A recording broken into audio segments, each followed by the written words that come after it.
1846. L'Anglais Henry Fox Talbot photographie un de ses amis. À côté de lui, un de ses collaborateurs fait de même avec une statue des Trois Grâces et un autre avec une vieille gravure. Capter une image exacte du réel, c'est alors d'une absolue nouveauté. Les premières expériences de Talbot datent de 1830. Il les appelle dessins photogéniques. On pose une plante sur une feuille de papier enduite d'une solution à base de sel de cuisine et de nitrate d'argent. On expose le tout à la lumière et le papier sensible noircit tout autour de la plante qui agit comme un masque.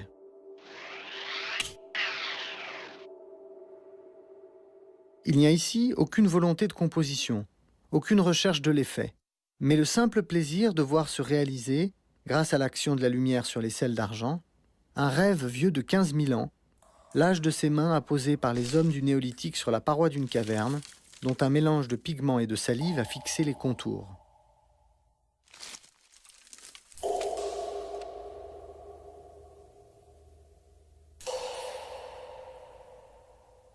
Mais tout comme ces pochoirs néolithiques, les dessins photogéniques de Talbot ne sont encore que des empreintes, des ombres.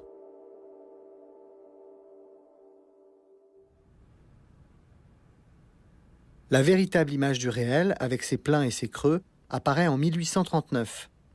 C'est le daguerréotype, nommé d'après le français Daguerre. L'image captée sur une plaque de cuivre est remarquable de finesse et de précision. Mais c'est une image unique, qu'on ne peut ni reproduire ni modifier. Elle reste à jamais telle qu'elle fut prise, transformée seulement par le passage du temps, l'oxydation, les éraflures.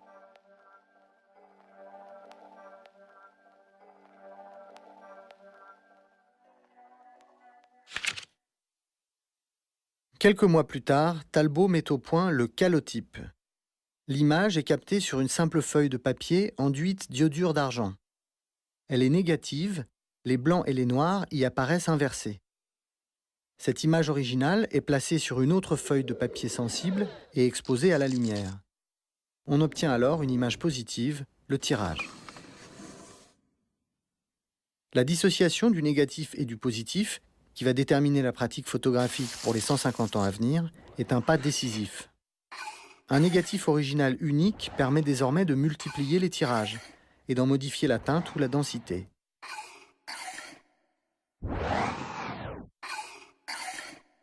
La photographie n'est plus une simple technique permettant de fixer une image du réel, elle peut désormais l'interpréter.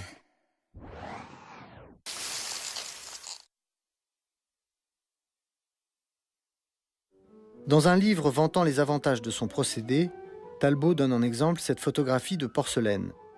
Prise en quelques secondes, elle peut, selon lui, remplacer de fastidieux inventaires et servir de preuve en cas de casse ou de vol.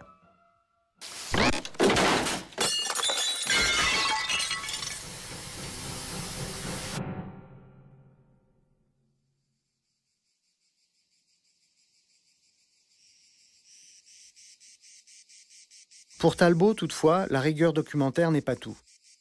On peut admirer la finesse de ce calotype qui permet de distinguer le moindre brin de paille d'une meule en plein soleil. Mais ce qui rend l'image remarquable, c'est l'opposition entre les masses de la meule et la diagonale d'une échelle, placée là très probablement par le photographe. C'est un travail de composition, tout comme cette autre photographie intitulée « L'échelle ». La même sans doute. L'échelle et son ombre, le positif et le négatif. Le photographe, dit Talbot, doit regarder le monde avec l'œil d'un peintre. Quitte à prendre un véritable peintre pour conseiller, comme il le fit pour cette photographie intitulée « La porte ouverte ». Le parallélisme de la diagonale, de l'ombre et du manche à balai est trop parfait pour être honnête.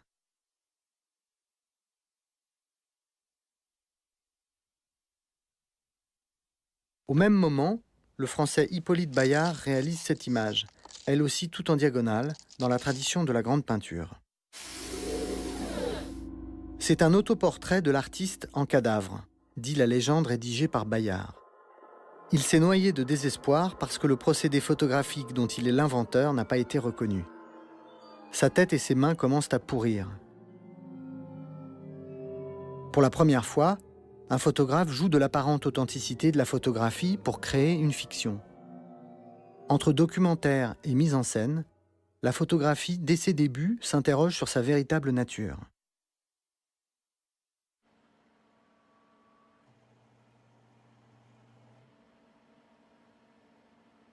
Difficile d'imaginer plus rudimentaire que les appareils qui ont pris ces images. De simples caisses de bois munies d'objectifs dont l'obturation se fait à la main, à l'aide d'un bouchon ou d'un clapet. Le temps d'exposition est calculé au jugé. Il n'y a pas d'industrie. Chaque photographe fabrique lui-même ses papiers, cherchant sans cesse à améliorer la recette. Celle du papier albuminé, pour les tirages positifs apparus vers 1850, nécessite des dizaines d'œufs battus en neige. On laisse reposer 24 heures, on récupère l'albumine qui s'est déposée au fond du récipient, on y trempe la feuille de papier qu'on met ensuite à égoutter et à sécher.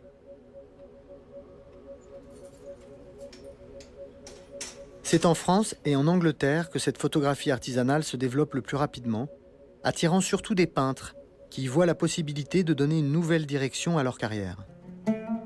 D'autres prennent quelques leçons et s'improvisent photographes à l'occasion d'un voyage lointain, comme celui de l'écrivain Maxime Ducamp en Égypte en 1850.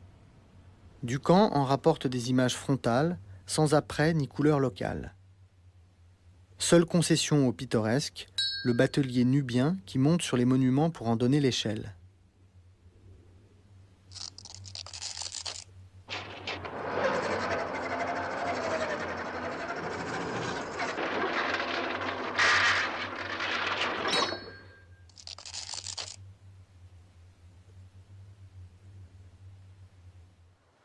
Peu sensibles, les négatifs papier nécessitent encore des temps de pause de plusieurs dizaines de secondes, trop lents pour capter le mouvement, la vie comme elle va.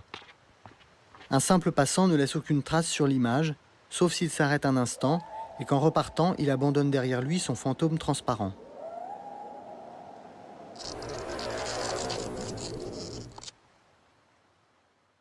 Mais la photographie des premiers temps fait merveille avec l'immobile, le monumental, qu'elle saisit avec une rigueur et une précision que ni le dessin ni la peinture ne peuvent égaler.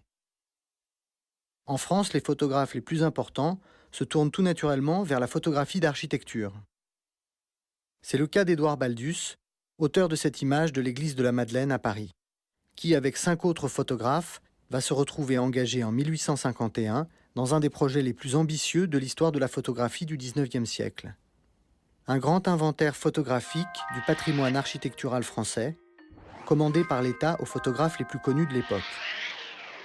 Outre Édouard Baldus, on y retrouve Hippolyte Bayard, Henri Le Sec, Gustave Le Gray et Olivier Mestral.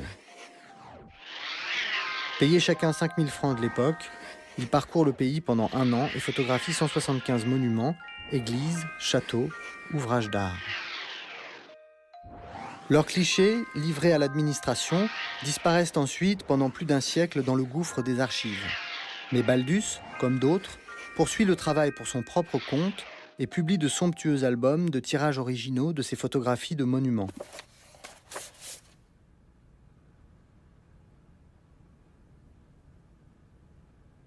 Aujourd'hui, ces images peuvent paraître banales. Mais à l'époque, elles suscitent l'étonnement et l'admiration. Pour la première fois, les gens peuvent, sans sortir de chez eux, voir le monde tel quel, dans sa vérité. Ou du moins le croient-ils.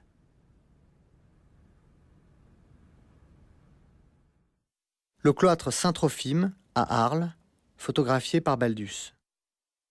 Une image rigoureuse et rigoureusement impossible à réaliser avec les techniques de l'époque.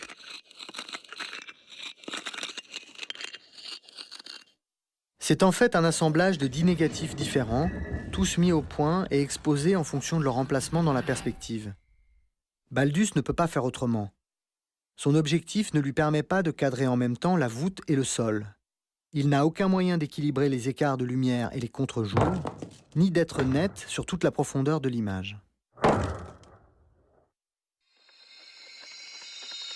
Les négatifs sont découpés et collés, des retouches viennent masquer les raccords et renforcer les détails.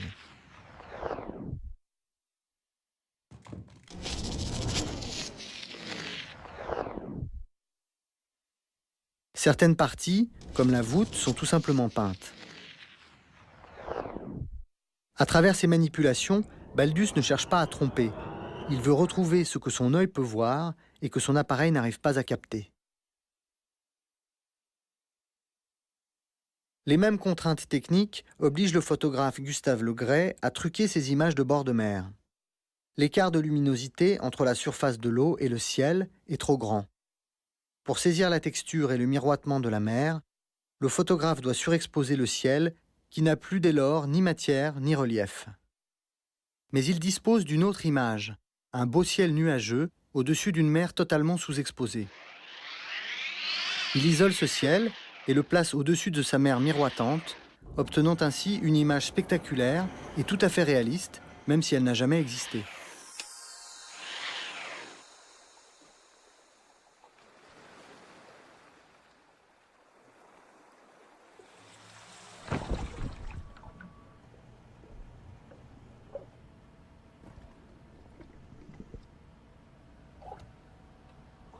Pour ces marines, Gustave Le Gray utilise un autre procédé apparu vers 1850, le collodion humide, dont il est un des inventeurs et qui permet d'obtenir des négatifs d'une très grande finesse avec une belle gamme de gris. Le collodion est du coton poudre, un puissant explosif, dissous dans l'éther.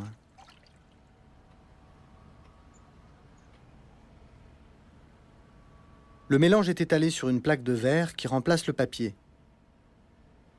La qualité du négatif dépend de la régularité de la couche, ce qui demande un beau tour de main.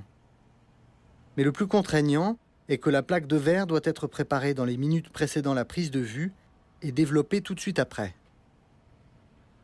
Une technique délicate et risquée, comme en témoigne le destin de cette mouche, piégée à jamais par le collodion humide d'une photographie prise en Russie il y a 150 ans.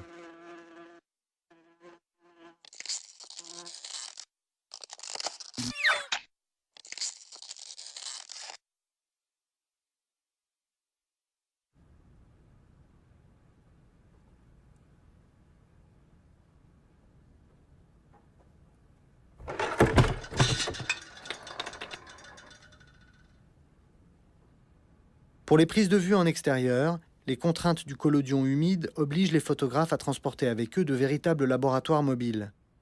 Comme cette charrette photographique d'un praticien toulousain qui s'en sert pour aller photographier les pèlerins à Lourdes. Ou, plus imposant encore, le chariot photographique que l'anglais Roger Fenton utilise pendant la guerre de Crimée en 1854. C'est la première fois qu'un photographe suit une guerre.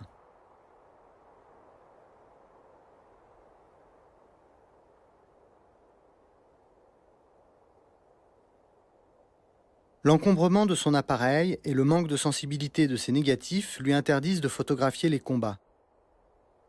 La plupart de ces photographies montrent des soldats au repos, certains couchés, ce qui permet de tenir plus facilement la pose, d'autres figés dans un simulacre de gestes et d'attitudes soigneusement mis en scène.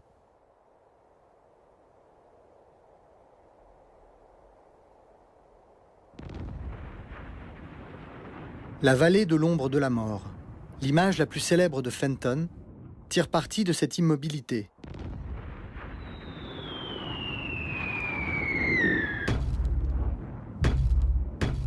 C'est une ravine où viennent échouer les boulets de canon qui n'ont pas la force d'atteindre les lignes ennemies. Mais cela, l'image ne le montre pas. Seule reste cette vue désolée et sinistre, débarrassée de toute anecdote.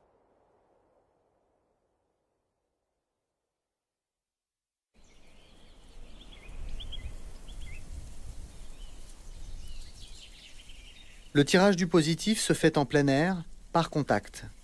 Le négatif est enfermé dans un châssis de bois avec le papier positif, et le soleil, quand il y en a, fait le reste.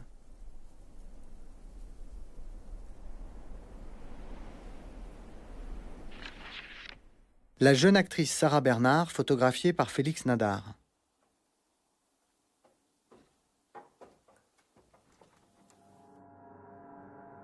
Difficile d'emploi en extérieur, le collodion humide est parfaitement adapté au portrait en studio. Ancien caricaturiste, Félix Nadar va savoir mieux que tout autre en exploiter les possibilités. À partir de 1854, il réalise une centaine de portraits, dont les négatifs sur verre gardent aujourd'hui encore toute leur fraîcheur.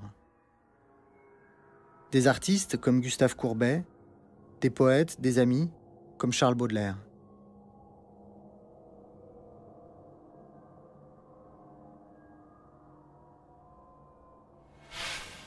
Baudelaire n'aime pas la photographie. Il trouve son exactitude obscène, ne laissant aucune place à l'imagination et à l'art. Ironie de l'histoire, Nadar a gardé dans ses archives cet autre portrait de Baudelaire, une image floue, techniquement ratée, mais parvenant à capter par son imperfection même ce que Nadar appelle la ressemblance intime.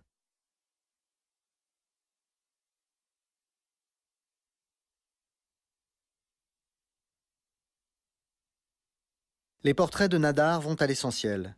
Aucun décor, aucun artifice ne vient troubler la relation entre le photographe, la lumière et le modèle. Il n'y a pas de photographie artistique, écrit-il. Il y a, en photographie comme partout, des gens qui savent voir et d'autres qui ne savent même pas regarder.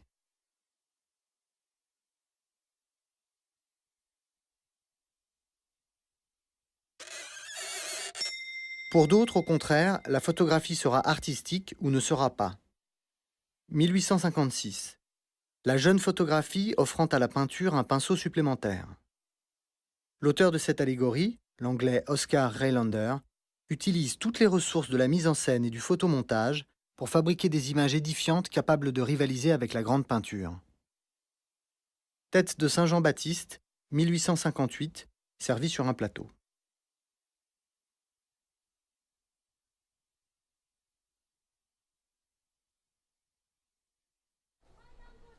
Moins improbable, mais tout aussi truquée, cette scénette intitulée « Gamin des rues jouant aux osselets avec des marrons ».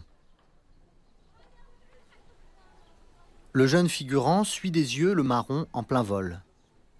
Mais en 1857, la photographie est incapable de saisir un mouvement aussi rapide. Le marron est en fait suspendu au bout d'une ficelle, qu'une retouche fait ensuite disparaître.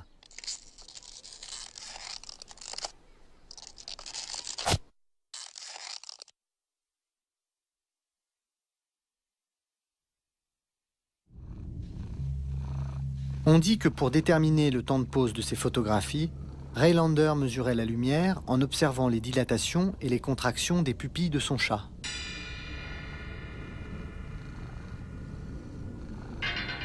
En 1857, pour son œuvre la plus ambitieuse et la plus célèbre, il a sollicité l'animal au minimum 30 fois.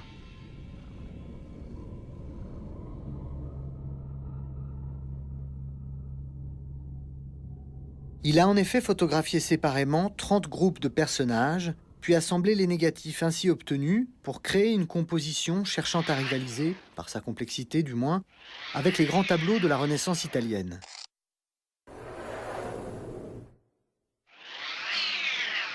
Le tirage du positif se faisant par contact, sans possibilité d'agrandissement, il a dû procéder dans l'ordre. Pour construire une perspective cohérente, il a d'abord photographié et placé tous les personnages du premier plan. À partir d'eux, il a calculé la taille des figures du deuxième plan, puis du troisième.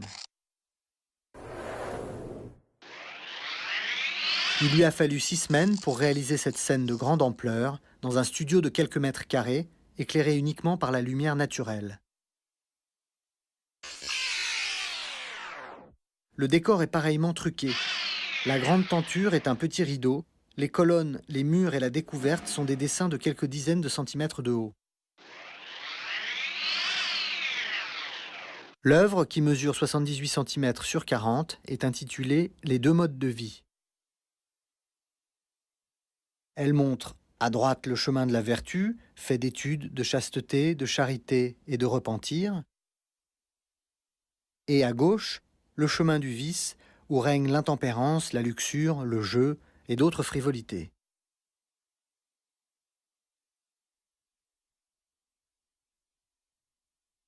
Au milieu, un père et ses 2 fils aux goûts résolument opposés.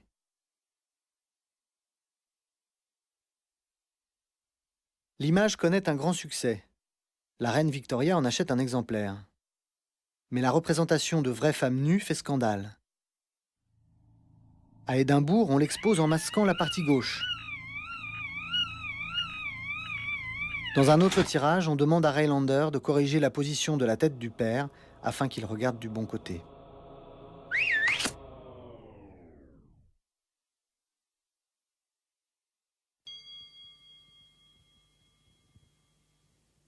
Henry Peach Robinson, lui aussi peintre de formation, utilise la même technique pour un résultat plus étrange. 4 négatifs composent cette scène apparemment banale, dont chaque personnage a été photographié à part, seul moyen pour qu'ils soient tous nets et bien éclairés par la lumière naturelle. Le montage les réunit dans la même pièce, tout en laissant chacun solitaire dans son espace. C'est l'image qui a rendu Robinson célèbre en 1858. Elle porte un titre énigmatique, « Fading Away », c'est-à-dire « Elle se meurt ». Mais on ne sait pas de quoi. À l'époque, les critiques parlent de tuberculose. Mais Robinson a commercialisé à part une des études pour la figure de la jeune mourante, sous le titre « Elle n'a jamais dit son amour ».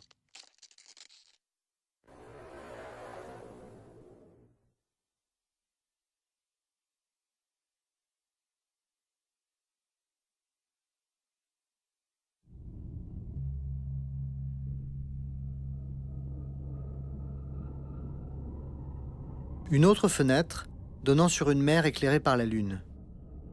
2 enfants dorment dans la pièce baignée d'une lumière de plein jour, totalement irréelle.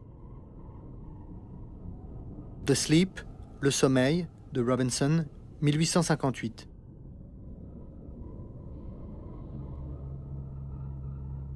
Le montage des différents éléments crée un monde fantastique à force d'être trop net, trop clair.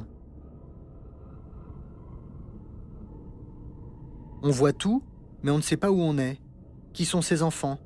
Pourquoi ces chaussures noires, curieusement grandes, bien mises en évidence comme pour faire pendant aux fleurs blanches?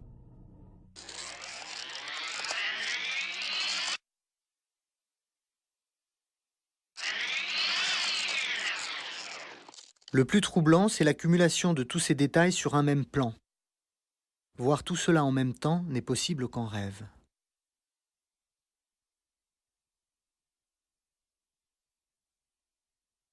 Dans le monde réel, qui a la préférence des photographes français, le flou reprend ses droits. Charles Nègre, scène de marché au port de l'Hôtel de Ville, à Paris, 1851. Le flou de bouger des personnages et le flou de profondeur de champ des maisons à l'arrière-plan donnent à la photographie une profondeur mouvante qui est celle de la vie elle-même. Il en va de même dans cette photographie d'Henri Le Sec de 1850, où le flou des arbres les transforme en un simple arrière-plan, soulignant la force minérale des rochers de la forêt de Fontainebleau.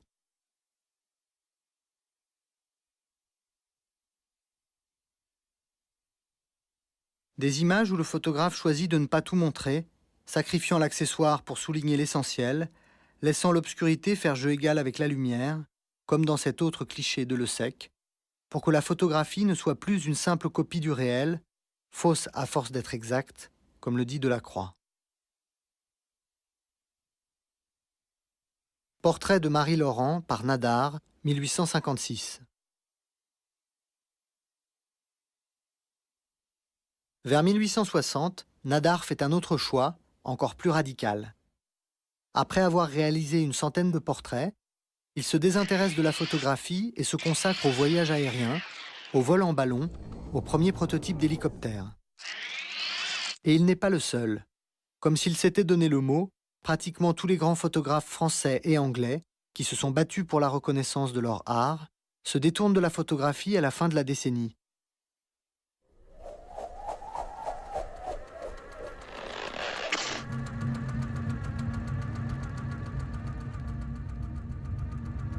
Roger Fenton, juriste de formation, revend tout son équipement et retourne au droit. Oscar Rhinelander se remet à la peinture, tout comme Henri Le Sec. D'autres, comme Charles Nègre ou Hippolyte Bayard, cessent pratiquement toute activité et sombrent dans l'oubli.